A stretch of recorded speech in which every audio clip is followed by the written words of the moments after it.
You ever notice how success is never where they told you it would be? They act like it's right over there or in the corner waiting for you. Just keep going and you'll get it. So you hustle, you sweat, you stress, you chase, and when you finally get there, surprise, they moved it. Nobody told you, but they moved the damn thing. You feel like a dog chasing a ball, except every time you get close, the ball just rolls another 50 feet away. And the people holding the leash, they just smile and say, "Well, isn't that funny? You almost had it. Keep running, buddy." The success is like that carnival game where you're supposed to shoot the little red star out of the paper with the BB gun. They make it look easy, but no matter how many shots you take, there's always that tiny sliver left. And when you ask why you didn't win, the guy at the booth shrugs and says, "Oh, sorry, try again." Except in real life, the booth is your boss, the BB are yours, and the paper star is your sanity. When you're a kid, success is simple. Get good grades. That's it. You want to succeed, little Johnny? Bring home the A's. So you do it.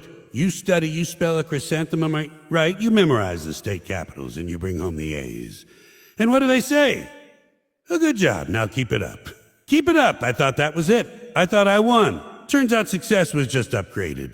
Now it's not just good grades, it's good grades plus college. And not just any college. The right college. The one with the big price tag and the fancy brochures where the students are always smiling under a tree. You ever see those brochures? Every student looks like they just got handed the key to eternal joy. Nobody looks like they're broke, stressed, and living on noodles. Because if they showed you the truth, nobody would pay for it. So you get into college, thinking you're on track. Success is coming, and what happens? They move it again. Now success isn't just getting into college, it's graduating, and not just graduating, but graduating with honors. Because suddenly a diploma isn't enough, you need a diploma with sparkle. And then when you graduate, well, now you need a job.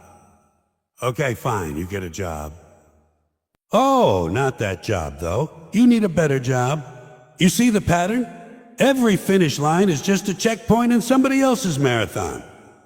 The job market is its own kind of joke. You get the job, you're excited, you're proud, you think you've made it.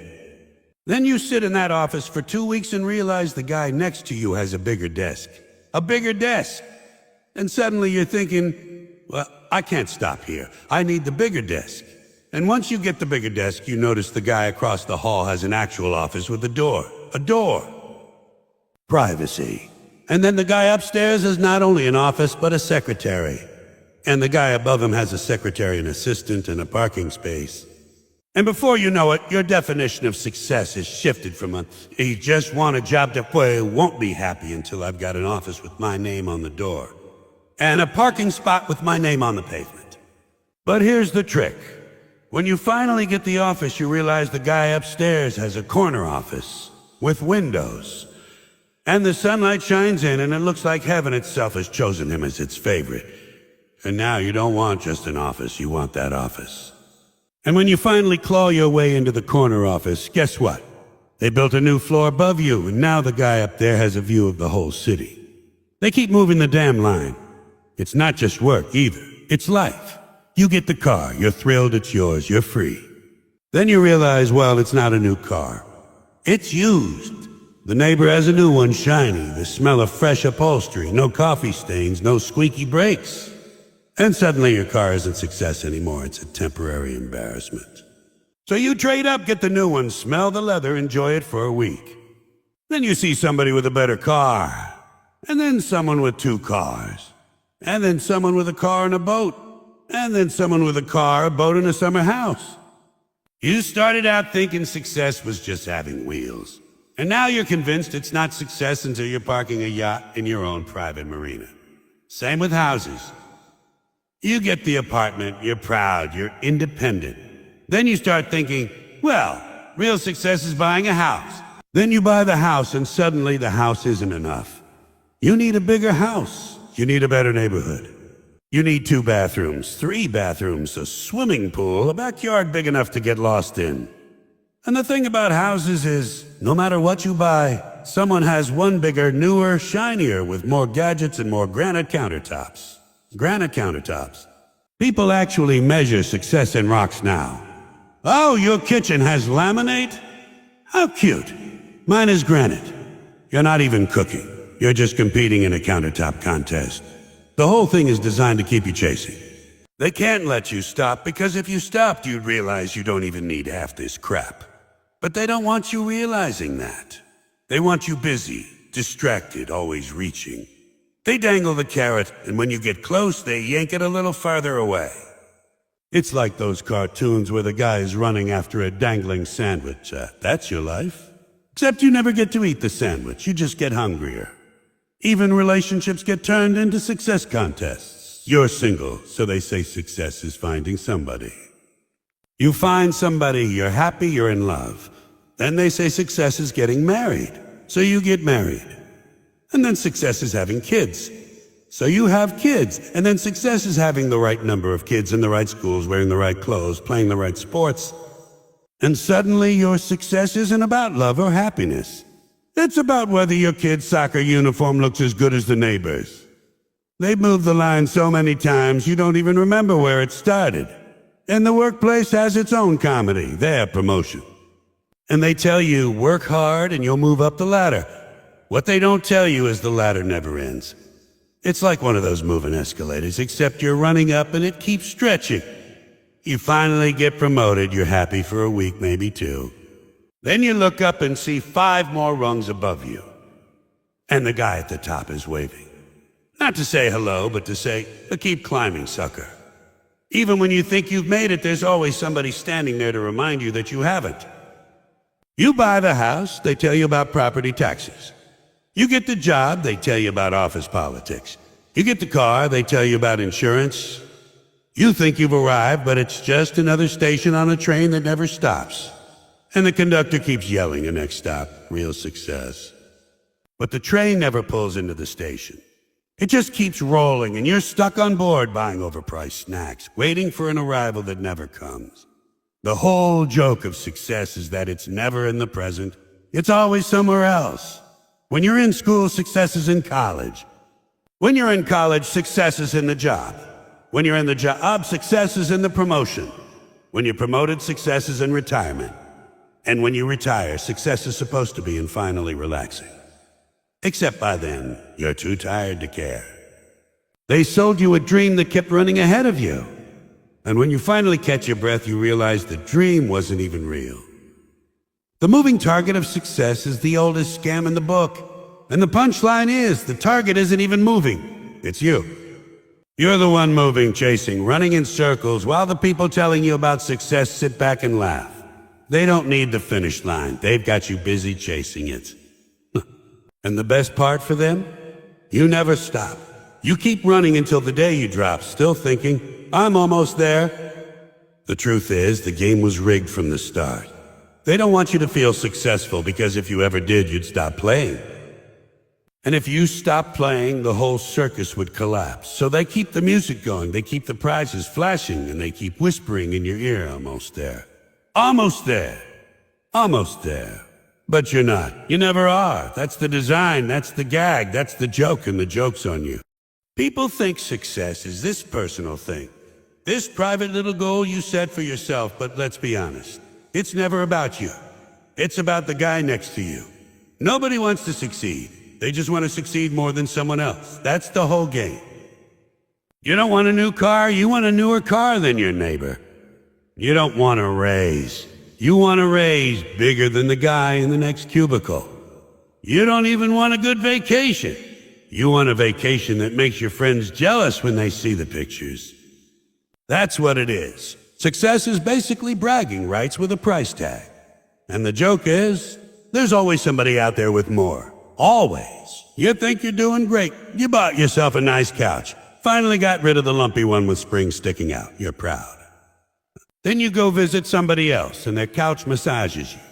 You reclines automatically and brings you a drink. Suddenly your couch is garbage. That's the trap. You can't even sit down in peace without thinking, why is my ass not vibrating with luxury? It starts when you're a kid. You're in school, you bring your sandwich in a little paper bag and you feel fine about it. Until you see another kid with a lunchbox that has a superhero on it. Now your sandwich tastes like shame. Later, you're happy with your little bike until some kid rolls by with a shiny 10-speed that looks like it was built by NASA. And the pattern never stops. You get older, the toys just get more expensive. Your neighbor's lawn is greener, your coworker's watch is shinier, your cousin's wedding cake has more layers. And there you are, feeling like you've been downgraded in your own life, just because someone else went bigger. And people get caught in this madness. They can't enjoy what they have, because the second someone else has more, theirs becomes worthless. A guy could be perfectly happy with his car. It runs, it's clean, it gets him where he needs to go. But then his buddy pulls up in something new and shiny, and suddenly his perfectly good car feels like a rolling embarrassment. Nothing changed about the car, it still works. But the guy can't stand it anymore because it's not enough compared to the other guys. That's the whole scam. Success isn't about what you actually have. It's about how what you have looks stacked up against somebody else's pile. And it's funny how sneaky it is. People don't admit it. They won't say, "I'm jealous." Oh no. They dress it up. They say, "Oh, I just want to do better for myself." Yeah? Then why is it you only want better for yourself right after you see somebody else showing off? If you were really doing it for yourself, you wouldn't need an audience. You wouldn't need an audience. You wouldn't need to post it, brag about it, parade it around. You just have it, enjoy it, move on. But no, success is meaningless without someone else to compare it to. It's like running on a track. You're not running to get somewhere, you're running to beat the person next to you. If they slow down, you relax. If they speed up, you panic. You're not even thinking about the finish line, you're thinking about where you are compared to them. And the race never ends, nobody ever wins. The gun never fires and says, "That's it, we're done." You just keep running round and round until you collapse, and then the next bunch of schmucks takes your place. That's life. A relay race nobody has to enter with a baton full of anxiety. And you know who loves this? The people selling the stuff. They figured it out a long time ago. They know you don't want the thing. You want the feeling of being ahead of someone else. So they sell you the illusion. They don't say, "I'll buy this because it works." They say, "Buy this because it's better than what your neighbor has." They sell you the comparison. That's why commercials always show someone looking miserable without the product, then happy once they have it. The message isn't, "This will help you." The message is, "This will help you win." And people eat it up. They'll go into debt, they'll work themselves into the ground, all so they can wave their little trophy in someone else's face. The whole thing is ridiculous when you think about it. People chasing a life that looks good instead of a life that feels good. They'll skip vacations, miss family dinners, sacrifice sleep, just so they can afford the shiny thing that proves they're doing better than the next guy. And the moment they get it, the moment they finally feel like a champion, somebody else comes along with something newer, bigger, better. And there it goes. Poof. Poof. Success evaporates the second someone else levels up. You don't even get to enjoy it. It's like renting happiness by the minute. And the cycle doesn't stop because it's baked into the way people see themselves. You can't just be rich. You've got to be richer. You can't just be smart. You've got to be smarter. You can't just be attractive. You've got to be more attractive than whoever else walks into the room. It never ends because there's always another person to compare yourself to. It's like trying to hold water in your hand. No matter how much you scoop up, it slips through your fingers the second you look around. You know what's really crazy?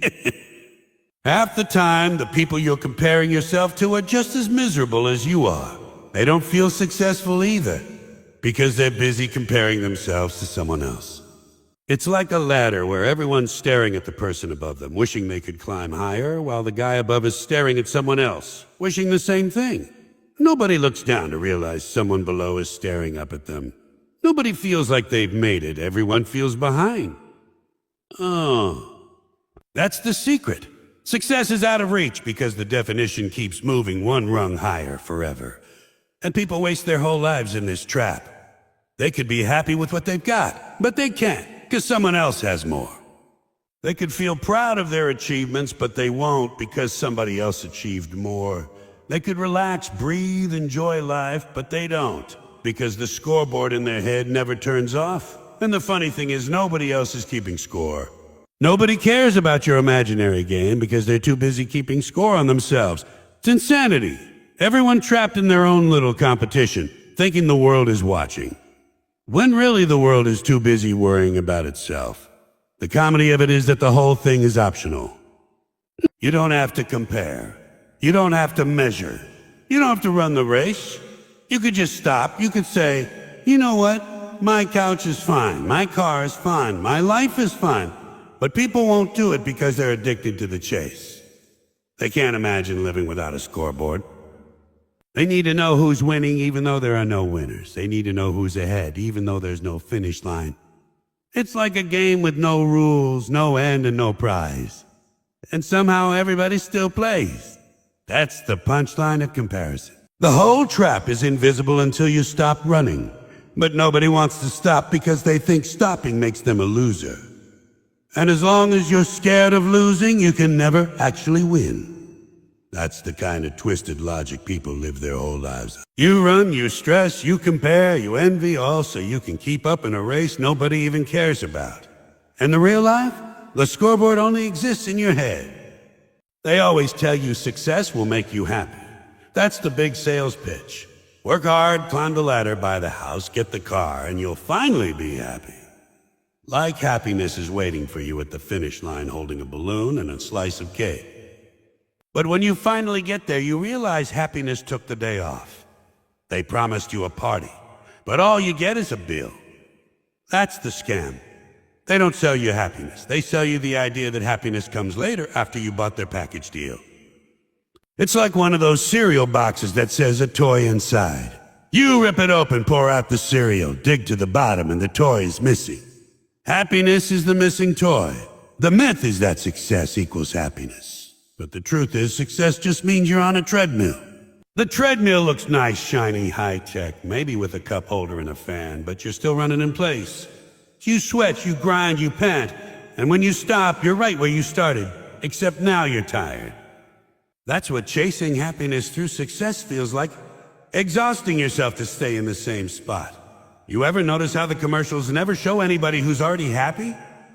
It's always some sad, stressed-out person who suddenly buys the new car and bam, they're smiling like a toothpaste model. The implication is clear. You weren't happy before, but now you will be.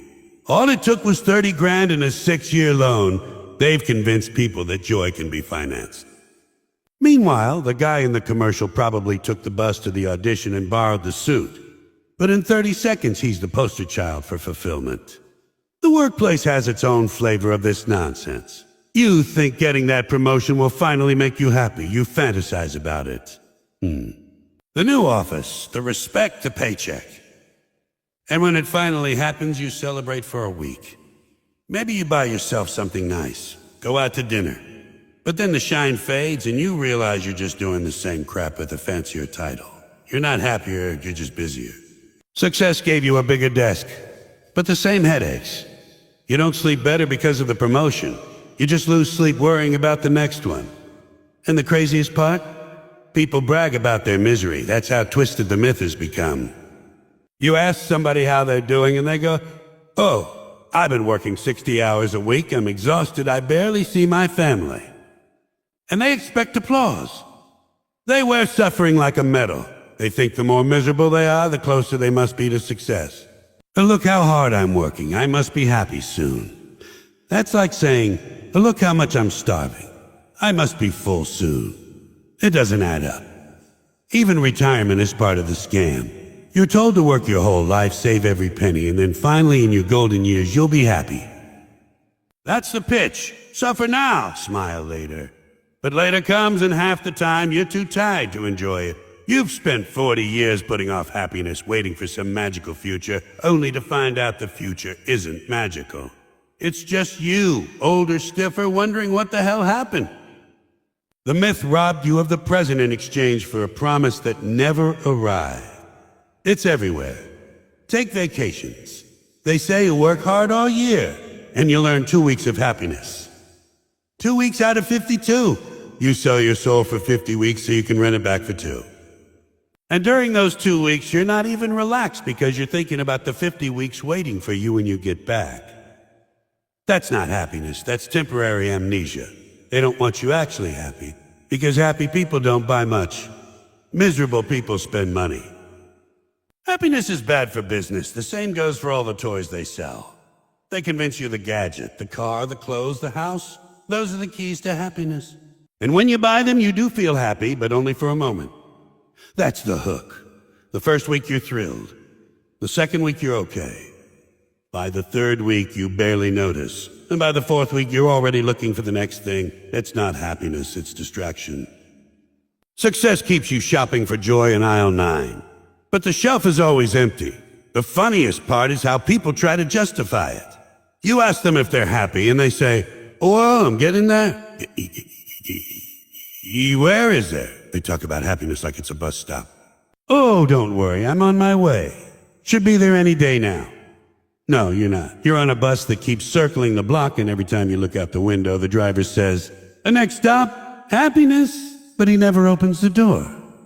And you stay on the bus, clutching your ticket, convinced the stop is just around the corner.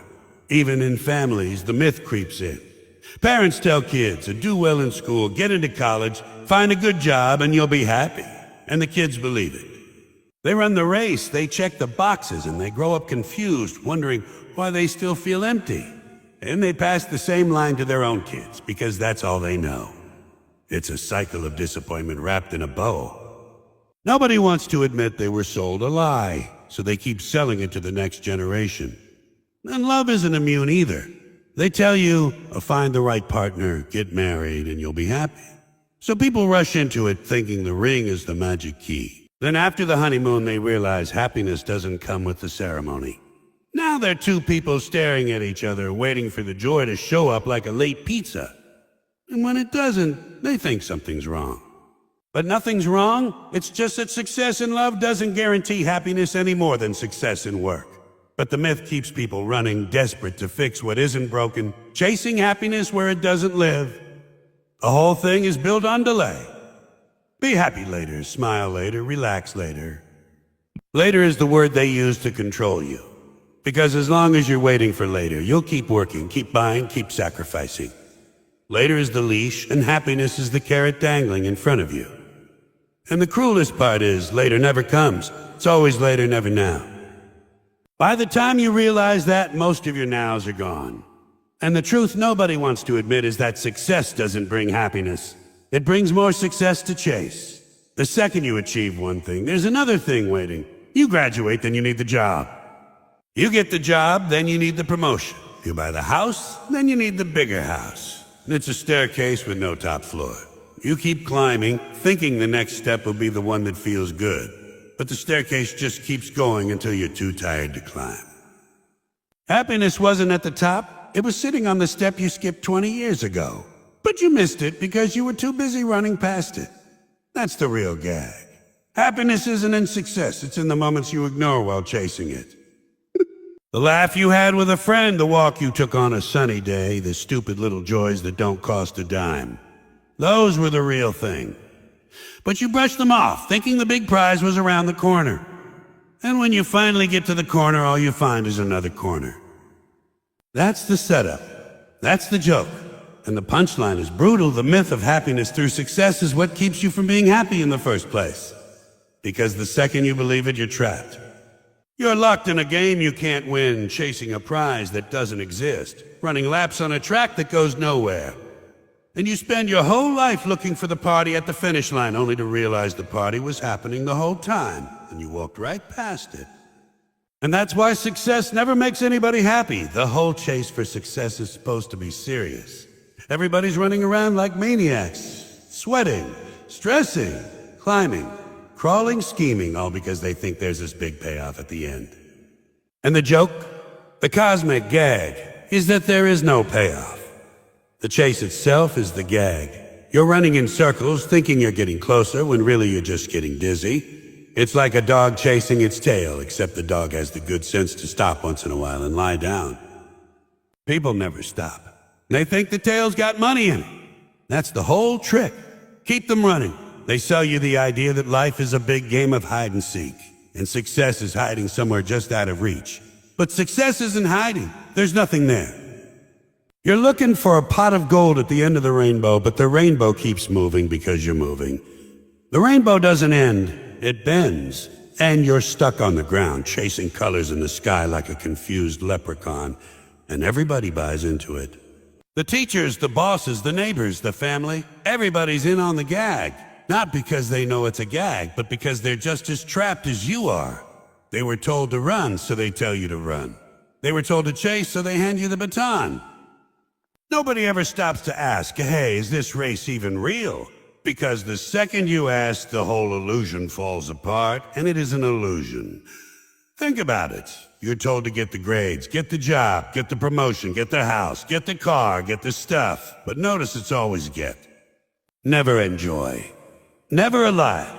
Never a be, just a get. Like life is a giant shopping list, and you're checking things off, racing down the aisles. I got the car, got the job, got the house, got the stress, got the debt. And the weirdest part, you're not even shopping for yourself. Half the time you're shopping to show other people what you bought. You're not living life. You're staging it like a photo shoot. That's where the comedy is. You're on this mad dash for success, but the finish line keeps getting moved, and when you finally get close, all you find is another line, another list, another chase. It's like one of those carnival funhouse mirrors. You think you're heading toward the exit, but every turn just leads to another reflection of yourself, looking just as lost and confused. And the carny standing outside is laughing his head off. Because the real funhouse isn't the mirrors, it's you trying to escape them. And let's be honest, people don't even enjoy the chase, they complain the whole time.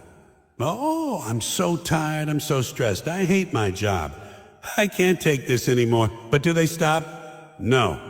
They keep running because they think misery is part of the package. They think the suffering proves the payoff is real. I must be close to success because I'm miserable. That's how brainwashed people are. They treat misery as evidence. That's like getting food poisoning and saying, well, it must be gourmet because it hurts. And the chase infects everything. Work, love, money, status, even hobbies. You take up a hobby to relax, and before long you're competing. You buy some paints, you're having fun, you're making a mess, and then you see somebody else painting better than you. Suddenly it's not fun anymore. Now it's a race. Now you're chasing. You can't even relax without turning it into a contest. The chase creeps in like mold, turning everything sour. The worst part is how people look at others while they're chasing. They see somebody else running faster, and they panic. Oh no, I'm falling behind. Behind what? Behind who? There is no scoreboard. There is no trophy. It's not a race. It's a treadmill. You're not behind. You're just next to another schmuck sweating in a different pair of shoes. And the treadmill never stops. That's the beauty of it for the people selling it anyway. They've built an endless marathon, and you're proud to run in it. You even pay for the privilege. You pay for the sneakers, the outfits, the memberships, all to run in circles and go nowhere. That's not ambition. That's insanity with receipts. And here's the thing nobody wants to admit. Even the so-called winners today don't win. The people at the top, the ones who look like they've got it all, they're still chasing. They're chasing bigger, better, faster, shinier. The chase never ends. It doesn't matter if you're broke and chasing rent money or rich and chasing another yacht. It's the same treadmill, just at different speeds. And everybody's too busy running to realize the joke's on them. You see it in the way people talk. Nobody ever says, I've made it. They always say, I'm working on it. I'm getting there. I'm close. Close to what? Close to a mirage. That's the punchline. You're always almost there. Almost happy, almost successful, almost done. You spend your whole life almost living, almost smiling, almost enjoying yourself because you're saving the real thing for later. Later is the word they dangle in front of you, like a magician keeping your eyes off the trick. Later, later, later. And then one day you run out of laters. But even when people sense the joke, they don't want to admit it. Because if you admit it, the whole chase was pointless. And people don't like to think their life was a pointless run in circles. So they double down. They run harder. They work longer. They convince themselves, no, I must be close this time. It's like a gambler feeding quarters into a slot machine. The machine never pays. But you keep thinking, and the next one, and the machine keeps ringing and flashing just enough to keep you hooked. The chase is the slot machine of life, and everybody's addicted to losing. And the sad, funny truth is, the chase robs you of the very thing you're chasing. You're running after happiness, but the running makes you miserable. You're chasing peace, but the chase keeps you frantic. You're chasing success, but the chase itself makes you feel like a failure. The irony is delicious. The faster you run, the farther away the finish line gets. You're not failing to catch it. The chase guarantees you never will. That's the joke baked right into the system. And the cruelest laugh of all. You don't need the chase. You don't need the ladder, the race, the treadmill, the scoreboard. Life doesn't need a finish line to matter.